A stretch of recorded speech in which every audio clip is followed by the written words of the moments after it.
ఇప్పుడు జాతీయ స్థాయిలో ఒక పొలిటికల్ డిబేట్ నడుస్తున్న పరిస్థితి అదేంటంటే ఇండియా కూటమికి జగన్ దగ్గరవుతున్నారు, రాహుల్ గాంధీతో జగన్ అత్యవసర భేటీ అయినారు రహస్యంగా అని చెప్పేసి ఒక చర్చ నడుస్తుంది. ఇది ఎపిసోడ్ వెనకాల డికే శివకుమార్ స్కెచ్ వేస్తున్నారు అనేది ఒక చర్చ, నిజమే అంటారా? నీ ప్రశ్నలోనే ఉంది, ఇది చర్చే, జరిగింది ఏం లేదు. ఓకే, అది జరిగితే ఎందుకు జరిగింది అని ఊహాగానాలు చేయొచ్చు.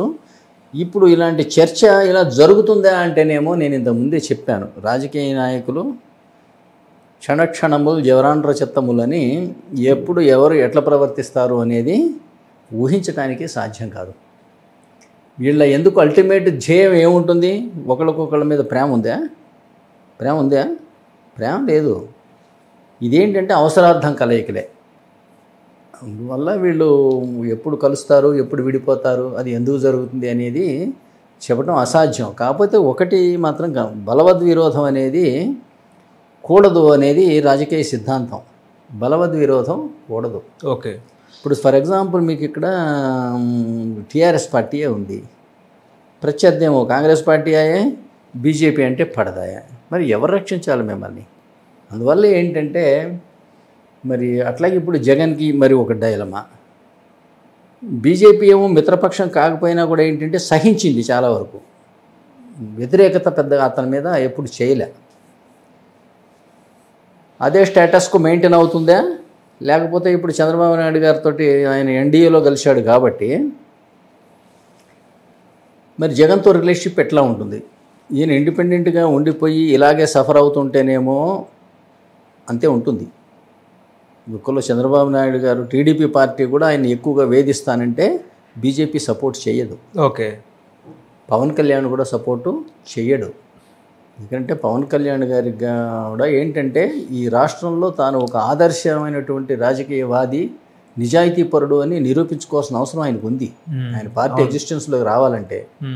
అందుకోసం ఏం చేస్తాడంటే జగన్ మీద పగ తీర్చుకునే తెలుగుదేశం యొక్క ప్రణాళికలో ఈయన భాగస్వామి అవ్వడు. అయ్యే బదులు ఏంటంటే ప్రజలు మనల్ని మంచి పరిపాలన అందించాలని ఆశించి గెలిపించారు, మనం దానికోసమే కృషి చేయాలి, కక్షలు కార్పణ్యాలు తీసుకోవడానికి ఇది తగిన వేదిక కాదు, అది ఎలక్షన్స్తోనే అయిపోయింది, ఇప్పుడు అందరూ మన ప్రజలే అనడం ద్వారా ఏంటంటే ప్రజల్ని ఓన్ చేసుకునే ప్రయత్నం చేస్తాడు. ప్రజలు కూడా అంటారు కదా, అంటే ఈయన చెప్పింది కరెక్ట్, నిజాయితీపరుడు. అటువంటి ముద్ర వేయించుకోవాల్సిన అవసరం పవన్ కళ్యాణ్ ఒక వ్యక్తి కాదు కదా, ఒక రాజకీయ పార్టీ. అందువల్ల ఇండిపెండెంట్ స్టాండు ఒక ముద్ర వేయించుకోవాల్సిన అవసరం ఉందా? ఇవి క్యారెక్టరైజేషన్ అంటే మీకు చెప్తాను. ఇంకో కర్ణుడి దాన కర్ణుడు అంటారు. ఎందుకంటారు? ఇప్పుడు మనం ఎవరన్నా బార్లో మన పుట్టినరోజున 10-20 ఇచ్చే బదులు 200 రూపాయలు తీసి ఇచ్చాను అనుకోండి, నేను దానకర్ణుడు అవ్వను. అట్లాగే కర్ణుడికి అంగరాజ్యం దానం ఇచ్చిన దుర్యోధనుడు కూడా దుర్యోధనుడు అవ్వడు. ఈయన ఎందుకు అవుతాడు అంటే ఈయనకి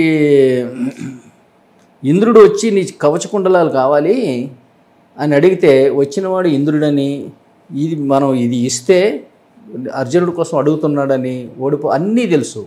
అయినా కానీ నా ధర్మం ఏంటి, అడిగిన వాడికి లేదనకుండా ఇస్తా అనేసరికి దాన్ని చీల్చి ఒంటి నిండా రక్తం గారుతున్నా సరే తీసి దాన్ని దానం చేస్తాడు.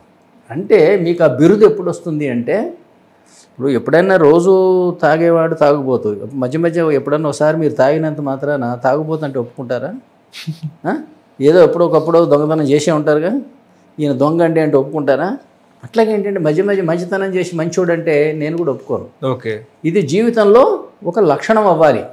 ఇది సంతరించుకున్నప్పుడే, సపోజింగ్ ఇదే జరిగింది. ఇవాళ చిరంజీవి గారు కొన్ని గొప్ప సిద్ధాంతాలు వల్లించాడు, మామూలువి కాదు. రాజకీయాలలో మార్పు అన్నాడు, అవినీతి లేని పాలన అన్నాడు. ఇటువంటి సిద్ధాంతాలు వల్లించి కానీ వాటికి ఆయన ఒక ప్రతిరూపం కాలేకపోయాడు. అట్లాగే టీఆర్ఎస్ పార్టీ తెలంగాణ కోసం అని చెప్పింది కానీ ఆ సిద్ధాంతాలకి లేదా తెలంగాణ ఉద్యమకారులను పక్కన పెట్టుకొని వాటికి తిలోదకాలు ఇచ్చి ఆ సిద్ధాంతాలకు ప్రతిరూపంగా వాళ్ళు నిలవలేకపోయారు. ఇప్పుడు జగన్ గారు కూడా చేయవలసింది ఏంటి? ఆయనకు వివేకం ఉంటే ఇలాంటి ఒక నిజాయితీ అయినటువంటి ఒక కార్యక్రమాన్ని తీసుకొని దానికి చిత్తశుద్ధితోని అంటుకొని ఉండాలి. ఏదో ఒకసారి చెప్పేస్తే అది మనకు ఆపాదించబడదు. ఆపాదించబడాలంటే అది మీ సర్వాంగ లక్షణం అవ్వాలి. ఓకే, ఇప్పుడు జగన్ అందువల్ల అబ్జెక్షన్ చేస్తారు. అతని మీద ఏదైనా దౌర్జన్యం చేద్దామంటే అటు బీజేపీ చేస్తుందంటే బీజేపీ చేయనీయదు, పవన్ కూడా చేయనీయడు. కానీ సపోజింగ్ బీజేపీకి వ్యతిరేకంగా పోయి కాంగ్రెస్లో కలిసావు, కలిస్తే అప్పుడు బీజేపీని క్షమించదు, పవన్ కళ్యాణ్ కూడా క్షమించడు. రాజకీయ సిద్ధాంతం ప్రకారం ఈ నడగ దొక్కవలసిందే. ఓకే. తర్వాత ఇంకొకటి ఏంటంటే జగన్ కాంగ్రెస్ వైపు వెళతాడా అని కదా. ఎందుకంటే అక్కడ ఏముందండి, ఇప్పుడు కాంగ్రెస్లో ఏం లేదని కాదు, బలమైన ప్రతిపక్ష పార్టీ, అసలు ఎన్నికలు లేవుగా, పోయి ఏం చేద్దామని. ఇప్పుడు మీ టార్గెట్ అసెంబ్లీలో మళ్ళీ ముఖ్యమంత్రి అవ్వాలి, దానికోసం 5 ఏళ్ళు ఉన్నాయి. మరి ఇప్పటి నుంచి 5 ఏళ్ల ముందు 1 ఇయర్ ముందు అప్పుడు ఎవరు ఉంటారో, ఎవరు పోతారో, ఎవరు గట్టిగా ఉంటారో, ఎవరితో పొత్తులో ఒక 6 నెలలు. మొన్న చంద్రబాబు నాయుడు పవన్ కళ్యాణ్ అండ్ బీజేపీ పొత్తు ఎప్పుడు జరిగింది, ఎంతకాలం, ఎన్నికలు ఎన్ని రోజులు ఉన్నాయి అనగా జరిగింది? 2 నెలలు 3 నెలలు 2 నెలలు 2 నెలలు సార్, 2 months. 2 months కూడా అయినట్లేదు, ఇంకా అంతకన్నా తక్కువే, దాదాపు ఒక 1 month పీరియడ్లోనే జరిగింది. అందువల్ల ఏంటంటే ఇప్పుడు ఎవరితో పొత్తు పెట్టుకుంటారనేది అసంబద్ధం, పెట్టుకోకూడదు కూడా.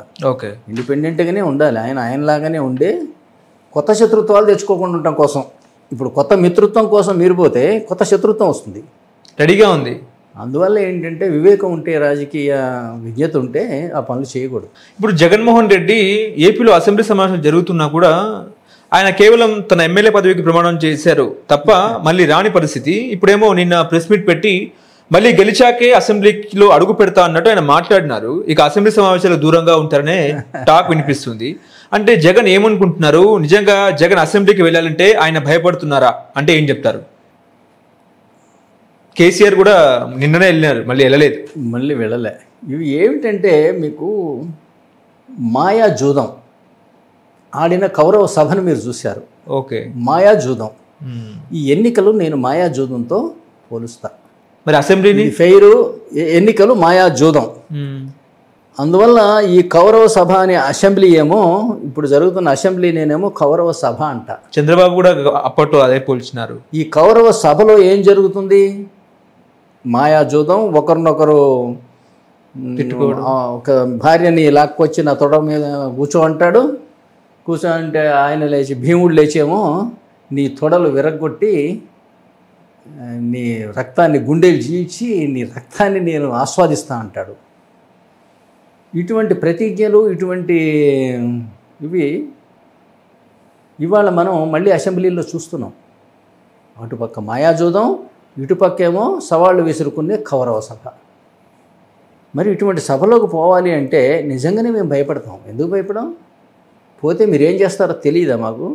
ఇప్పుడు మొన్న అంటే జగన్ గారు చేయలేదని ఆయన ఇంతకన్నా ఎక్కువే చేశాడు.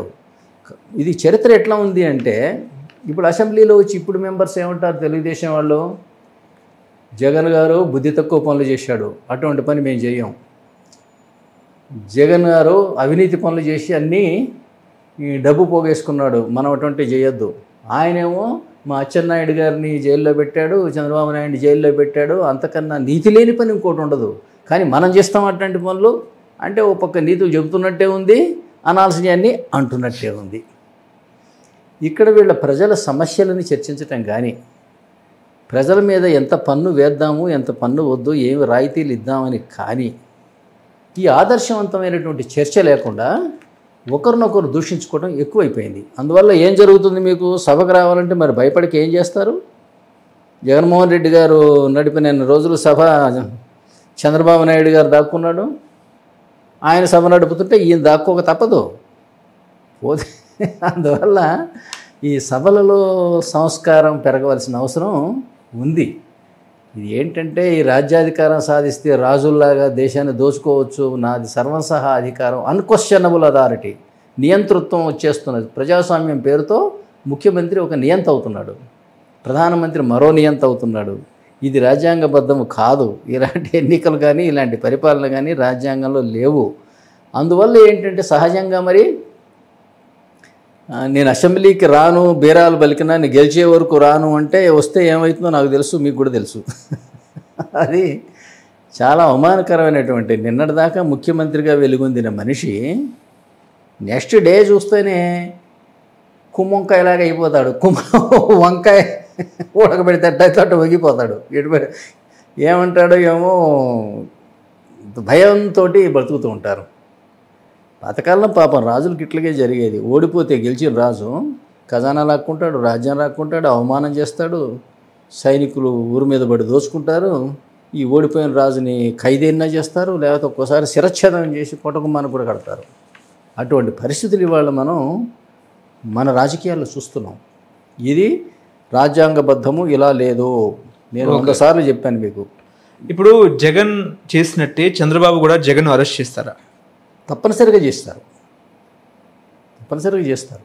కారణం ఏంటంటే కక్ష సాధింపు అవ్వదా? అప్పుడు కక్ష సాధింపు అనేమో వైసీపీ అభిమానులు అంటారు. టీడీపీ వాళ్ళు ఏమంటారు అంటే ఆయన నేరం చేయలేదా, చేయకుండా కేసు పెడితే నిలుస్తుందా, పోలీసులు ఏమో నేరం చేశాడంటున్నారు, ఇదిగో ఎఫ్ఐఆర్ ఇష్యూ చేశారు, ఇదిగో ఛార్జ్షీట్ ఇష్యూ చేశారు, ఈ ఎవిడెన్సెస్ కనపడుతున్నాయి, మీరు కక్ష సాధిస్తూ అని మీరు అంటారు కదా అని మరి నేరాలను వదిలేయమంటారా? మేము కూడా ఇలా చేస్తే మమ్మల్ని కూడా వదిలేస్తారా? మరి మేమిద్దరం కలిసి ఈ రాష్ట్రాన్ని ఇలా దోచేసుకుంటే మీరందరూ ఏమైపోతారు? అందువల్ల నాకు ఆయన మీద కోపం ఉందా లేదా అనేది తర్వాత సంగతి, ఆయన నేరం చేశాడా లేదా అనేది ఇష్యూ. అందుకోసం నేను ఒక హైకోర్టు న్యాయవాదిగా ఏమంటానంటే, కేసు పెట్టడంలో జగన్మోహన్ రెడ్డి గారి మీద చంద్రబాబు నాయుడు గారికి కోపం ఉందా లేదా అనేది ఇమ్మెటీరియల్. కోపం ఉండి రియల్ కేసు పెట్టారా, ఫాల్స్ కేసు పెట్టారా అనేదే ఇష్యూ. మీరు ఉద్దేశపూర్వకంగా చేశారు అని మీ మీద నింద ఎప్పుడు వేయాలి అంటే, మీరు పెట్టింది కేసు ఫాల్స్ కేసు అయితే. కానీ రియల్ కేసు అయితే మీ మీద కోపం ఉంది, నాకు ఎందుకు ఉండదు, మీరు దొంగతనం చేశారు కాబట్టి ఉంది పెట్టా అనేమో అక్కడ ఇష్యూ ఉంది కాబట్టి కేసు పెట్టామని వీళ్ళు అంటారు, కాదు కక్ష సాధింపు చర్య అని వాళ్ళు అంటారు. ఇది ఏంటంటే ప్రజల కర్మ. నిజంగా చెప్పాలంటే ఇప్పుడు తెల్లబట్టలు వేసుకొని ఒక్కొక్కడికి 50-60 సంవత్సరాల వయసు వచ్చి చుట్టూనే 100 మంది పహరాలు పెట్టుకొని వేదికెక్కి